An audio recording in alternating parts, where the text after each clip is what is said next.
Hola, hola.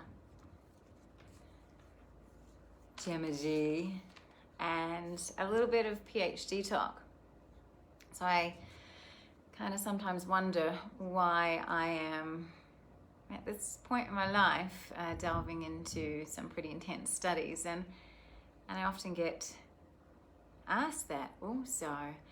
So I'm sharing as I go along in my PhD in integrative medicine, and my reasons for that is to be able to bring more credibility to what we already know exists, and we already know there's a lot of evidence for the quantum realm approach and quantum healing. So my purpose is to provide another avenue for people as an alternative to our Western medicine approach, which is crisis management based, really, and yes, definitely has its purpose. And what am I trying to say?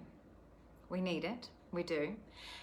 However, in the terms of chronic health management or for preventative approaches, so people don't get into autoimmune diseases or serious chronic illnesses, Western conventional medicine really has no place. So let's find the other avenues and be able to shine the light for people, shall we say. So today I am actually talking about morphogenetic fields in within us as humans, and but this paper is specifically on embryogenesis. So how are we even developed as a human being?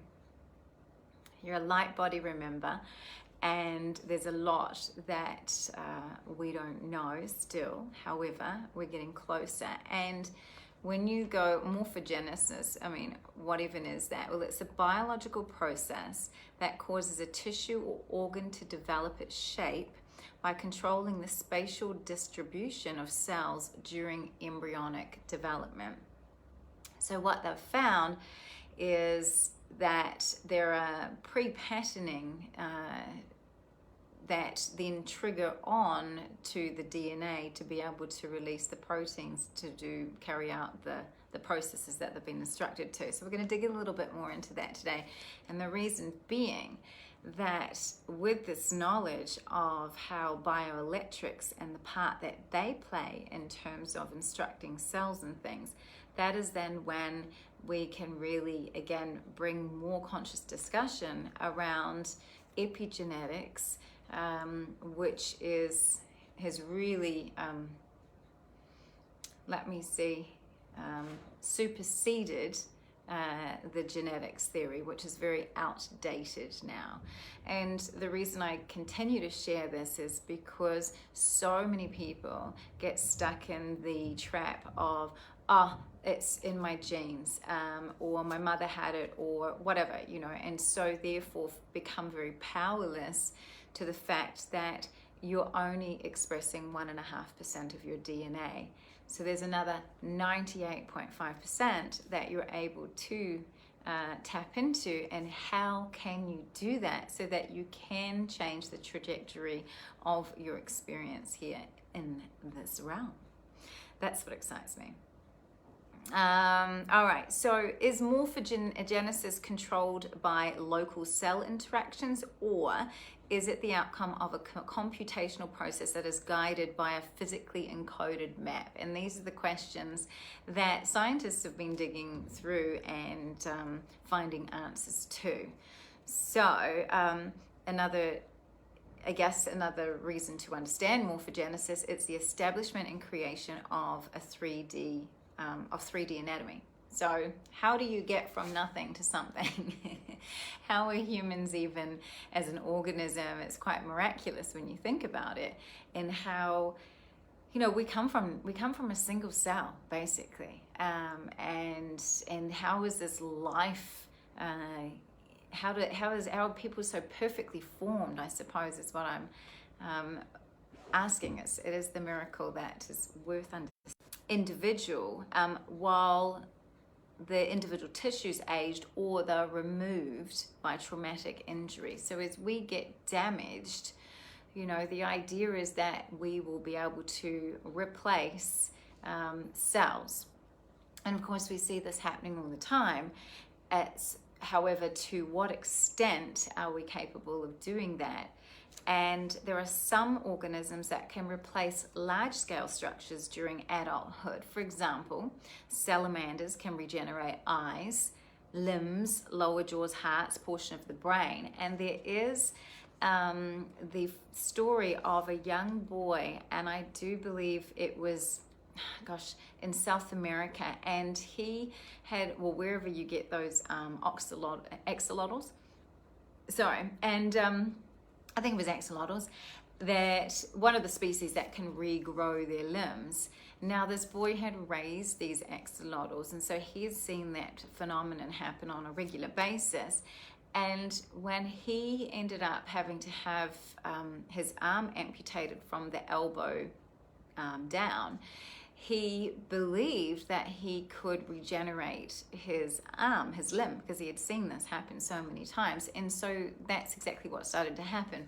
His limb began to regenerate, and it wasn't until, you know, they basically had, the Western doctors had said, actually, that, you know, it's not even possible, and that's when it stopped happening. So I feel that there's a lot to learn in terms of us as beings, and what are we capable of doing, and how can we crack that code so that we can have these regenerations occurring like they do in other organisms. So a true understanding of this process would, as I said, allow for us to have rational control of growth and form, and give rise to regenerative medical applications, and correct damage that is done due to birth defects or degenerative disease alone, and all the way through to aging as well. So it's worth exploring and trying to not have these limiting beliefs on the things that we have been taught and known all of our life, and what is possible and what's not is possible. Because when you understand the quantum realm, anything is possible. Our own beliefs are really what are our limiting factor. So let's look about the concept of this morphogenetic field. And I do realize that this is total geek territory, so not everybody's interested in it, but if you want to join in and chat along with me, please go ahead.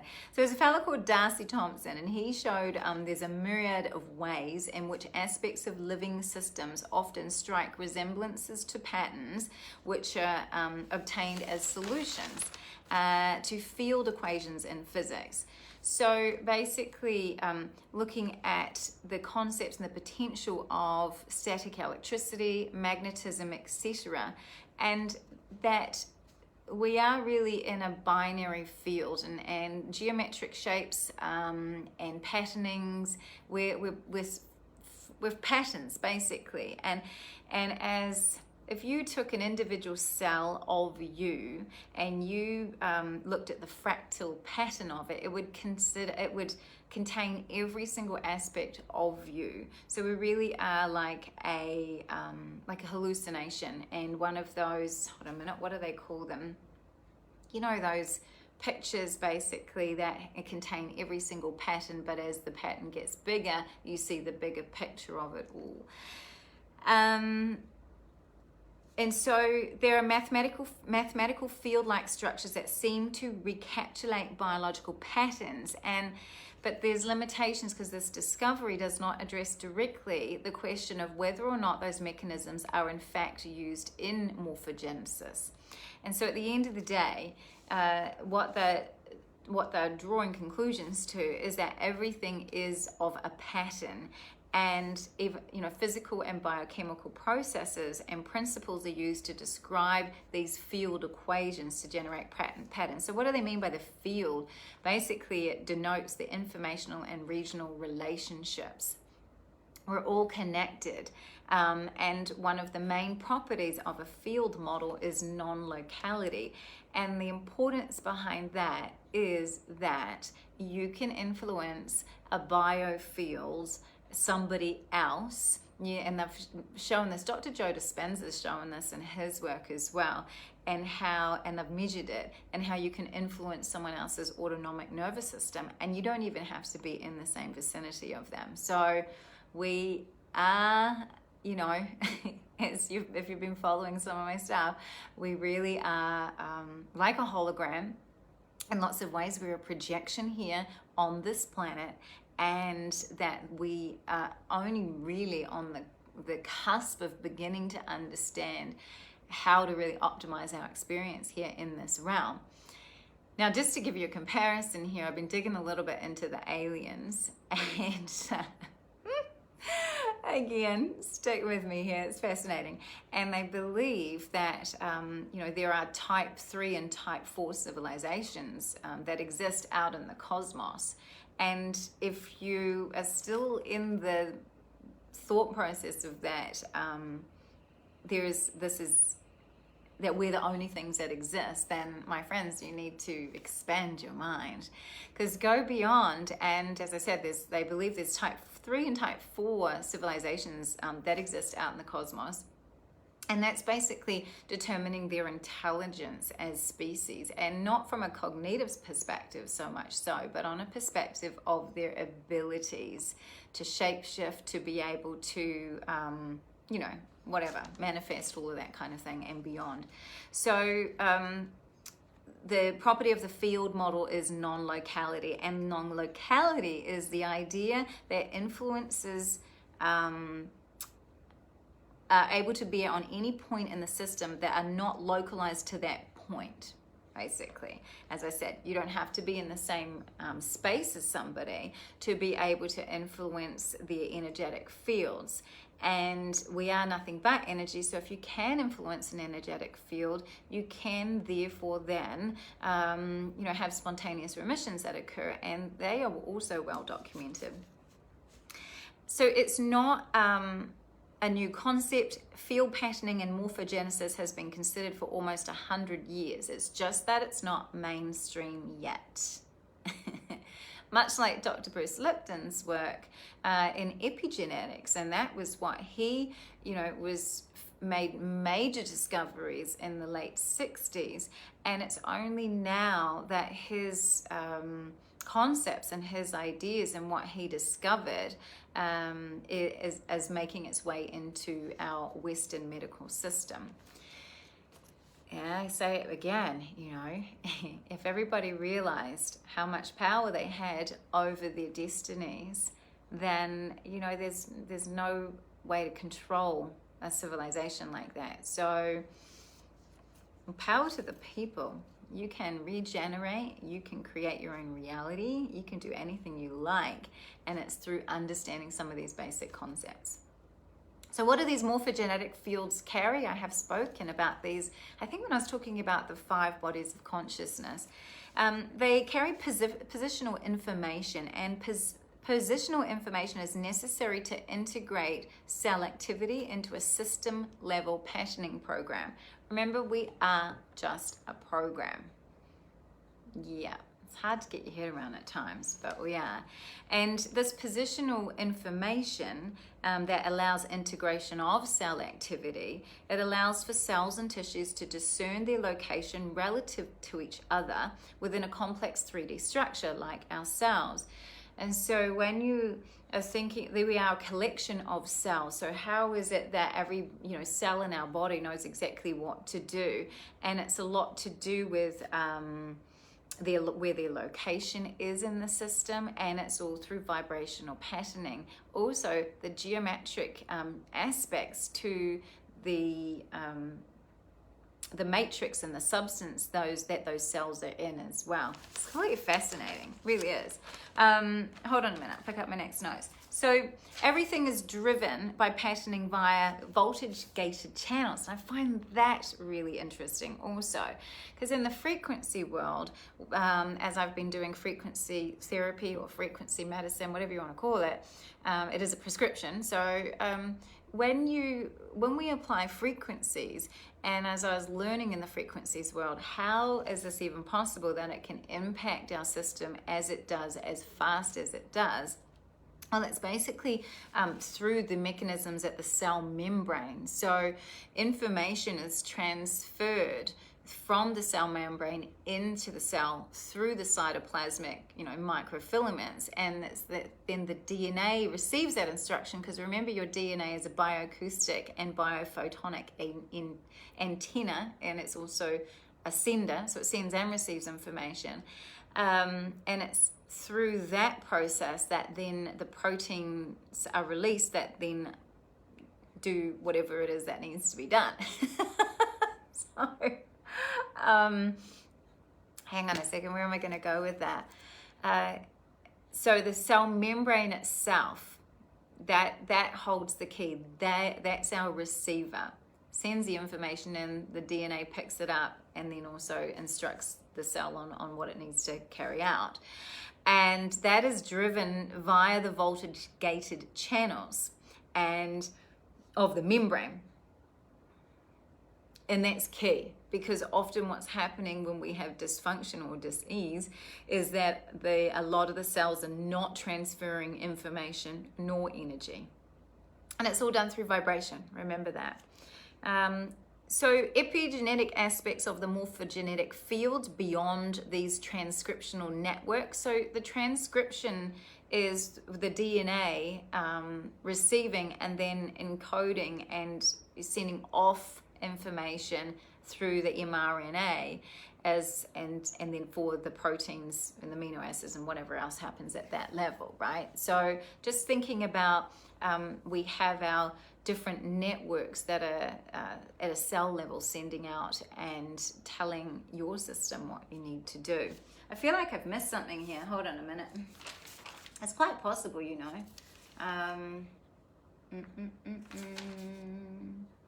Oh yeah, of course I did. I missed a whole massive piece here. So let's just come back a little bit. Otherwise the next part isn't going to make sense. Okay, so if I go back to morphogenetic fields, and that it allows for cells and tissues to discern their location relative to each other within a complex structure, and I'll carry on from here. The traditional medium for fields of positional information is a chemical gradient of some morphogen molecule. So for example, in frogs, this gets crazy, in frog embryos, gradients of WNT and BMP proteins form, oh man, this gets so geeky, also Cartesian coordinates. And that's really along the lines of you're getting into your trigonometry and things like that, and understanding the mathematical equations and aspects behind the development of us as beings, and through these gradients and proteins, then the placement of organs is aligned. So it's quite crazy when you think about it, that these pathways. So I'll break it down a bit further. The WNT pathway is an ancient and evolutionary conserved pathway that regulates crucial aspects of cell fate determination, cell migration, and neural patterning, etc. during the embryonic development. So we know that this happens during embryonic development. The implications then is, if we can understand a little further, how can we then tap into those concepts and those pathways to then have regeneration as when we're fully grown and fully developed beings, so that we can regenerate fully, right? So WNTs are secreted glycoproteins. So basically they are glycans or sugars that are binding to proteins very specifically, which are amino acid chains, really. And so these glycoproteins are incredibly diverse and they serve many functions in the body. Some are for hormones, some provide structure, some are involved in immunity as well. And here's an interesting fact. Many viruses have surface glycoproteins known as spike proteins, which allow viruses to bind to target receptors and enter cells. That's how they can enter cells so fast. And this is the concern, and I'm only going to say it once. This is the concern that they are currently experiencing with the injection for the virus of a 99.7% survival rate. The injection itself, in those that have had the injection, they believe what's happening is then those people that have been injected are giving off and transmitting a spike protein, and the cause for concern on that is their ability to rapidly enter cells. So what they're finding and they're suggesting is that these spike proteins are then being picked up by those who have not had the injection and causing great damage within the system as well. So if you want a little more info on that, go and check out, well, you could message me first of all, or check out Dr. Christiane Northrup and her talks around that as well. So where are we up to? The BMP proteins, because as I said, there's these gradients between these two pathways, the WNT pathway and the BMP proteins. Well, they're basically a group of signaling molecules that belong to the transforming growth factor superfamily of proteins. We're so complex, but I'm going to try and break it down each time a little bit more in that all we really need to understand, you don't need to understand all these molecular pathways. That's divine intelligence within us as human beings. What I want you to learn and understand is how can you hack the system, basically, so that you can regenerate, have true optimal health and wellness, but most importantly, to be able to experience this realm as you choose to, not through the patterns that you have been programmed with since you came into this existence here. So numerous mathematical models have been proposed to explain epimorphic regulation, which is growth and pattern formation to repair discontinuity in a global field of positional values, such as a state of amputation, like the one I was talking about before. So we have seen that in humans there is evidence for remarkable memory of positional information by adult human cells, and even the positioning of left to right axis is remembered. Just stay with me on this. So for example, what they've seen is that if somebody gets an eye transplant, the optic nerve axon fibers penetrate the host's diencephalon, which is basically the deep brain, on the side from which the eye was removed from the donor. So the patternings that we that are encoded at a cell level are just, it's like, think about you have these cell phones, right? And how much storage we can get on these teeny tiny little chips. It's similar. It's pretty much the same as what happens in the human body as well. So in addition to chemical and transcriptional gradients, as I was saying before, that's the orchestration of the gene activity, which is all dictated through the DNA and through the DNA, RNA, et cetera, what they've found, in addition to these gradients or these pathways, it's clear that bioelectric properties of cells provide positional cues also, the information necessary to integrating cell activity. So as you recall, we're a collection of cells, and for example, your liver is a collection of very specialized cells, different to your intestine cells, different to your muscle cells, et cetera, and the information they contain is also linked and related to their vibrational state, their bandwidth. What is their tune? What's their vibration? Again, which is why when you normalize the neurological signals of a system or of an organ, for example, then you actually are lifting the overall vibration of the body. This is why frequency therapy is so effective, because it's at the root of it all. It's how we function as beings. So let's have a look. Got a little more to share with you. Hopefully I don't lose you. Did you lose you at the aliens? Was it the aliens? Is that where I lost you? All right, back to pre-patterns. So pre-patterns are also contained within the morphogenetic field. The field that gives everything shape, right? And so you could think of the morphogenetic field as like a scaffold that serves as a template for the shape that's being assembled or repaired. Keep coming back to why we've been talking about this, because if you can figure out how to access the morphogenetic field, you can change, you can express your genes completely differently, and you can have complete regeneration of anything is possible. There's a lot of things we haven't quite figured out yet in those regards, such as regrowing the limb. However, I have seen full restoration of some pretty crazy dis-ease in the field that I work in, which is all through frequencies.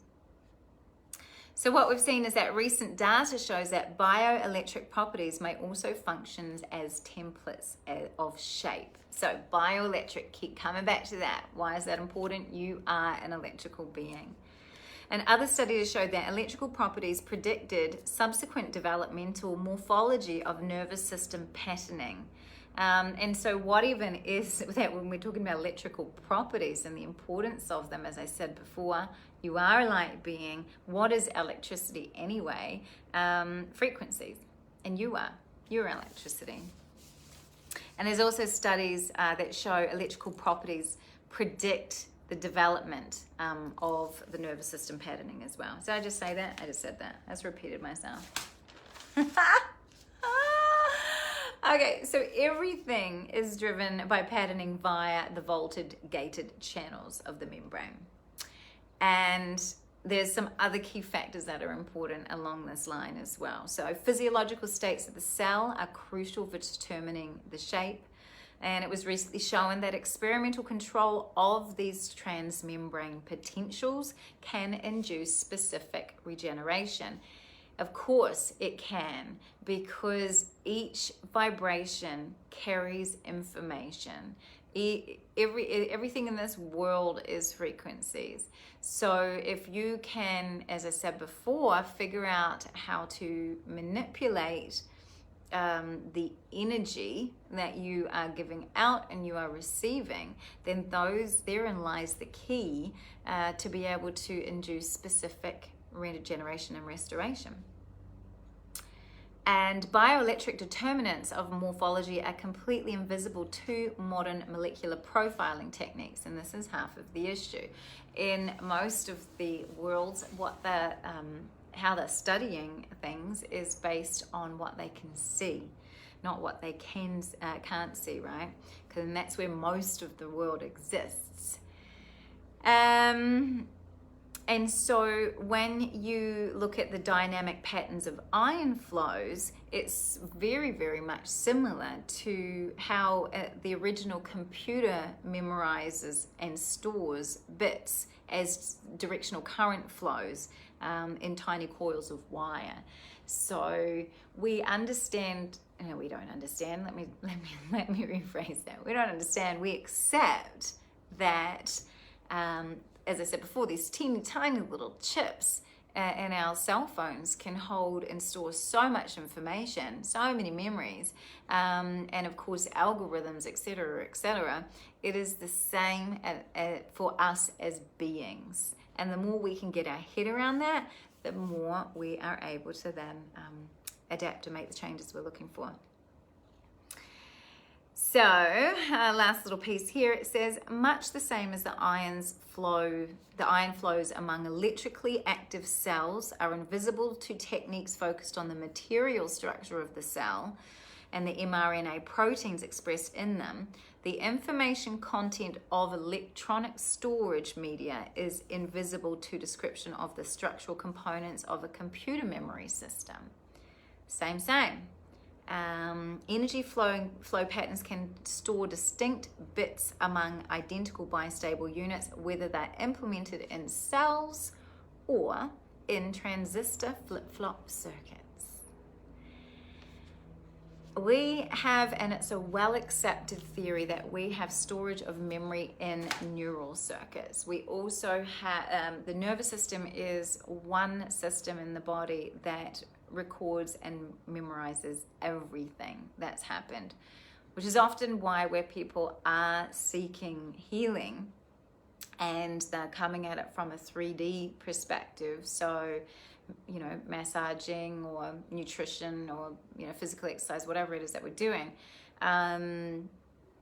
there are limitations often to that if a significant or repetitive traumas have occurred, and if they're still stuck in those neural segments. So the best thing to do is to be able to find somebody who's able to help release that. There's many ways, and to demagnetize that experience.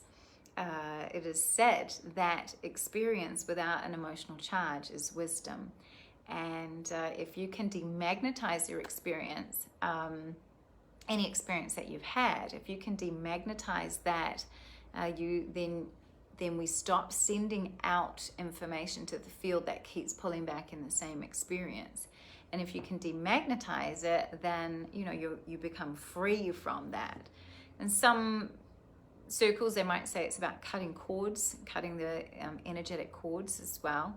And in my world, it's definitely about normalizing the stress hormone levels in the body. So that's a little bit about morphogenetic fields, and if you made it all this way, like, congratulations, because it is geek time. It's great, love it. And I might jump on and share a little bit more about the aliens on another chat. The things I'm discovering, mind blowing. Anyway, wherever you are, peace out. I will catch you a little bit later with Gemma Gee and her PhD. Talk to you all later.